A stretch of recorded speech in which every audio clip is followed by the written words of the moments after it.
Hello guys, this is Virendra Kumar Tiwari. आज हम लोग अकाउंटिंग का chapter number 1 introduction to accounting पढ़ेंगे, जो कि क्लास 11 से है। और इसको पढ़ने के लिए मैं जो बुक इस्तेमाल कर रहा हूँ वो है टी.एस. ग्रिवाल। क्लास 11th में आप आए हैं और ये चैप्टर नंबर 1 है जिसका टी.एस. ग्रिवाल बुक मैं प्रेफर कर रहा हूँ। उससे पहले कुछ इंपॉर्टेंट बातें ये हैं कि आप क्लास 11 में प्रमोट हुए हैं क्लास 10 से। Class 10th class 11th have big difference. वो क्या है वो आपको समझना बहुत ज़रूरी है। जैसे कि क्लास 10 में आप ज़्यादा सीरियस होकर नहीं पढ़ते थे, फिर भी अच्छे नंबर आ जाते थे क्योंकि इतने हाई लेवल की स्टडीज़ नहीं थी। क्लास 11th में आपको मैं ये नहीं कहूँगा कि स्टडीज़ हाई लेवल की है, बट मैं इतना ज़रूर बताऊँगा कि class 11th is the base of class 12th and your further academics knowledge. If you have a good command on class 11th accountancy और other subjects, so आप आगे के जो भी आपके subjects होंगे, आगे आपके जो भी प्रोफेशनल लाइफ में आप सीखोगे उसमें आपको बहुत ही ईजी हो जाएगा और आप इजीली उस पर आपकी अच्छी कमांड होगी। तो बिना टाइम वेस्ट किए हम आगे बढ़ते हैं, चैप्टर स्टार्ट करते हैं और इसके बेसिक स्टेप्स जो हैं उसके थ्रू हम जानने की कोशिश करते हैं कि अकाउंटिंग है क्या, अकाउंटिंग में होता क्या है, अकाउंटिंग बिजनेस के लिए क्या इंपॉर्टेंस रखता है, बिजनेस में अकाउंटिंग का क्या रूल्स रेगुलेशंस हैं और बिजनेस में अकाउंटिंग का क्या महत्व है। ये सब चीज़ें सीखते हैं हम। So let's start.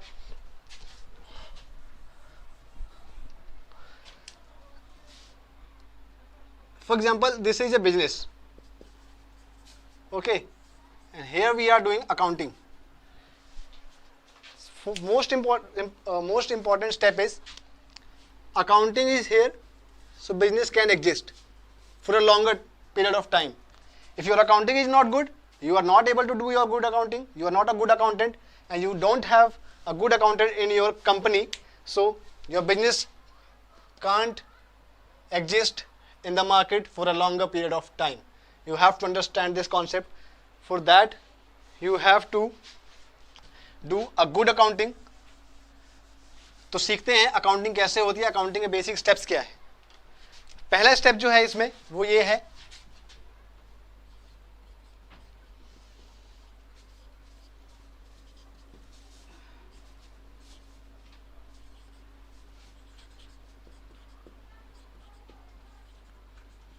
Identification of financial transactions and events. Okay, पहले स्टेप में हमें क्या करते हैं, आइडेंटिफाई करते हैं कि कोई भी हमने जो ट्रांजैक्शन की है वो फाइनेंशियल ट्रांजैक्शन जो हमने की है वो बिजनेस से रिलेटेड है या नहीं, बिजनेस ट्रांजैक्शन है या नहीं। उसको जानने के लिए मैं आपको दो एग्जांपल बताता हूं। लेट्स से राम एक बंदा है, उसका एक बिजनेस है, उसने क्या किया, दो ट्रांजैक्शंस की। Okay, first transaction is that he purchase goods for his business, purchase goods, purchase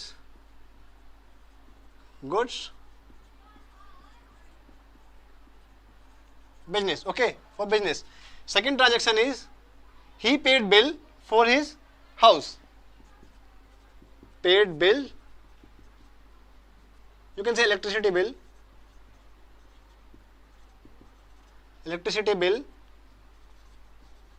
of his house, okay. अब इसमें से हमें ये आइडेंटिफाई करना है कि विच ट्रांजैक्शन इज बिजनेस ट्रांजैक्शन, कौन सी ट्रांजैक्शन ऐसी है जो बिजनेस के लिए है और जो सी ट्रांजैक्शन बिजनेस के लिए नहीं है वो ट्रांजैक्शन हम उसको अवॉइड कर देंगे। और ये हमें आइडेंटिफाई करना होता है स्टेप नंबर 1 में। तो as you can see the step number 1, example number 1, जो उसने गुड्स परचेज किए हैं बिजनेस के लिए वो हमारा बिजनेस ट्रांजेक्शन है। जो उसने इलेक्ट्रिसिटी बिल पे किया है अपने घर के लिए वो हमारा बिजनेस ट्रांजेक्शन नहीं है। तो हमें ये आइडेंटिफाई हो गया कि the goods has been purchased by Ram is a business transaction. Okay, हमने आइडेंटिफाई कर लिया। Next step is measuring. In this step measuring we are going to identify और we are going to measure this transaction कि that like ये जो हमने goods purchase किए हैं ये हम मेजर करते हैं किसकी टर्म में, मनी की टर्म में। we are going to measure this transaction in the form of money, in the terms of money. Okay, third step is recording. In recording, we are going to record all the transactions like goods purchase, sale, everything. We are going to record all the transaction where? In books of accounts. कहाँ record करेंगे हम ये transaction सारी? Sales purchase की books of account. बहुत सी transaction होती है, purchase की होती हैं, सेल्स की होती हैं, ठीक है. We have lots of transactions like purchase and sales and we are going to record these transactions in books of account. और इस बुक को हम क्या कहते हैं? जर्नल. इस बुक का नाम है journal. Okay. The fourth step is identify कर लिया, मेजर कर लिया, मनी टर्म में रिकॉर्ड कर लिया हमने जर्नल में. Fourth step is we are going to classify. Classifying. Fourth step is classifying. अब हमने ये सारी ट्रांजेक्शन जो परचेज सेल्स की है एक ही बुक्स ऑफ अकाउंट में रिकॉर्ड कर ली जर्नल में. अब हम इसको क्लासीफाई करेंगे. कैसे करेंगे? हम क्या करेंगे, जितनी भी परचेज की ट्रांजेक्शन्स हैं इसके लिए हम इसको हम अलग क्लासीफाई कर दे रहे हैं. लेट्स से इसमें सारी परचेज की ट्रांजेक्शन्स हैं. ओके. अब जो सेल्स की ट्रांजेक्शन्स हैं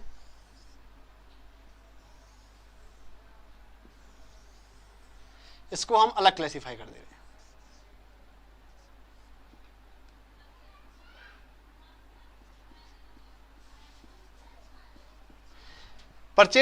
हमने यहाँ पे सारी परचेज सेल्स की एंट्री एक साथ कर दी थी, सारे जितने भी ट्रांजेक्शन थे एक साथ रिकॉर्ड किए थे. लेकिन अब हम क्या कर रहे हैं, परचेज अलग सेल्स अलग कर रहे हैं. परचेज अलग सेल्स अलग हमने अगर कर दिया है तो इसको हम क्या करते हैं, ये जो हमने अलग अलग क्लासीफाई किया है इसको हम कहते हैं लेजर. क्या कहते हैं? लेजर. हम क्लासीफाई कर रहे हैं पर्टिकुलरली हर एक ट्रांजेक्शन्स को, जैसे परचेज है, सेल्स है, इसको हम अगर क्लासीफाई कर दे रहे हैं अलग अलग, लाइक अलग अलग इसका एक वो फोल्डर बना के, लाइक फोल्डर कह सकते हो, उस फोल्डर का नाम हम रखते हैं लेजर इन अकाउंटिंग टर्म्स में. तो ये लेजर होता है. Fifth step is identify, measuring, recording, classifying. Then we move to the summarising.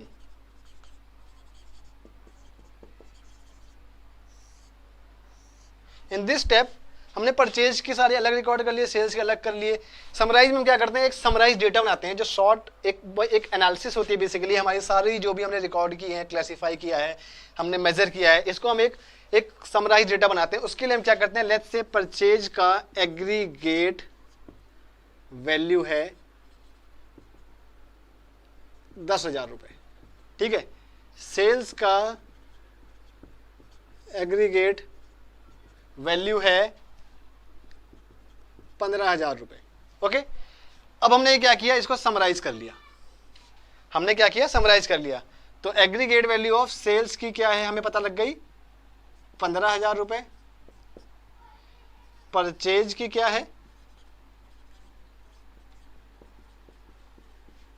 10,000 रुपये. तो हमने क्या किया, इसका एक समरी क्रिएट कर ली, समरी क्रिएट कर ली. समरी यहाँ पे हमने क्या किया, एग्रीगेट वैल्यू इसकी डिफाइन कर ली, जो हमने टोटल कर लिया. बेसिकली इसका एग्रीगेट वैल्यू क्या होगा, परचेज का, सेल्स का क्या होगा, और उसको हमने क्या किया, समराइज कर लिया. समराइज में देखो 3 अकाउंट बनते हैं जो बहुत इंपॉर्टेंट है मेरे अकॉर्डिंग टू मी, और इसमें बनते भी हैं वो. पहला है ट्रेडिंग अकाउंट जो हम चैप्टर नंबर 12 में पढ़ेंगे. Profit and loss account 17 number chapter में है ये. Balance sheet chapter number 17 and 18 both. Okay. ये 3 अकाउंट्स हम प्रिपेयर करते हैं इन समरी, और इसके बारे में डिटेल में हम जानते हैं. ओके. सो अभी तक जो हमने पढ़ा उसको एक बार रिवाइज कर लेते हैं. First step is identification of financial transaction and events, that is I. Second is measuring, that is M. Third is recording, that is R. Fourth is summarising, that is S. And the fifth is third is recording and fourth is classifying. It's here, classifying. Okay. And the fifth is summarizing. हमने इनका एक shortcut keys बना लिए, words बना लिए, short words बना लिए जिसको हम आसानी से याद कर सकते हैं. तो ये हमारी एक समरी तरीके से हमने एक अपने लिए याद करने के लिए, इजी करने के लिए ये समरी क्रिएट कर ली. Okay. So let's move to the next step, that is 6th step, analysis and interpretation. Analysis and interpretation.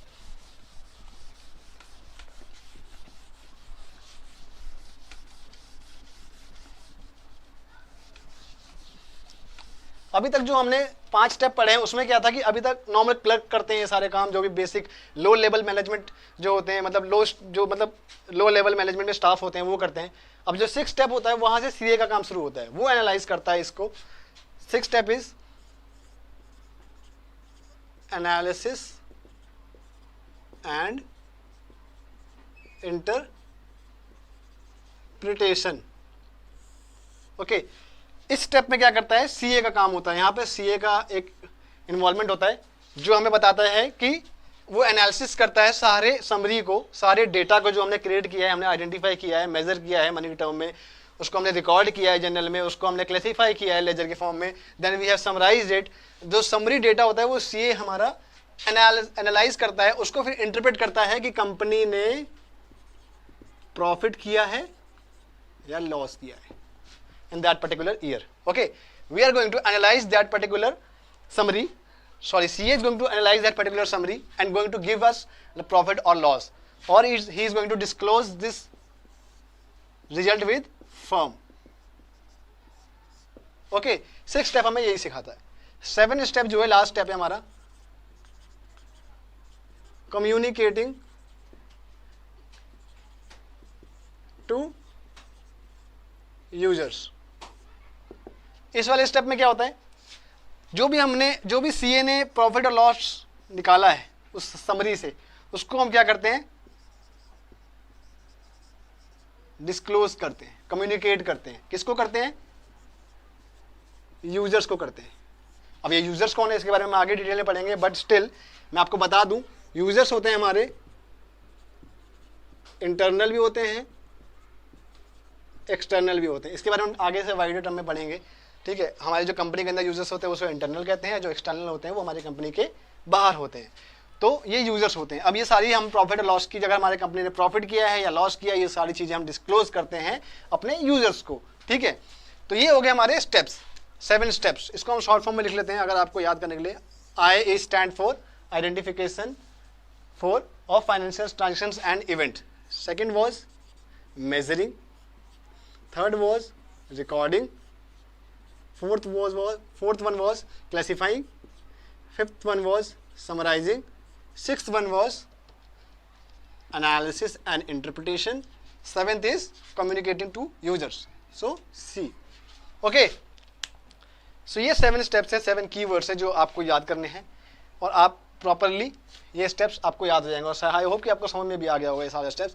और इस स्टेप से आपसे जो क्वेश्चन पर्टिकुलरली पूछा जाता है एग्जाम्स में, वो 4 मार्क का होता है। और इसमें क्वेश्चंस में आपको पूछेगा what are the attributes of accounting, what are the characteristics features of accounting, what are the process of accounting. For all the 3 questions the answer is same, that is these 7 steps of accounting you have to answer. With the help of these 7 steps of accounting, you are going to answer with this question. So the last thing I'm going to discuss in this lecture is we are going to write a definition of accounting with the help of this step only. Okay, so let's start.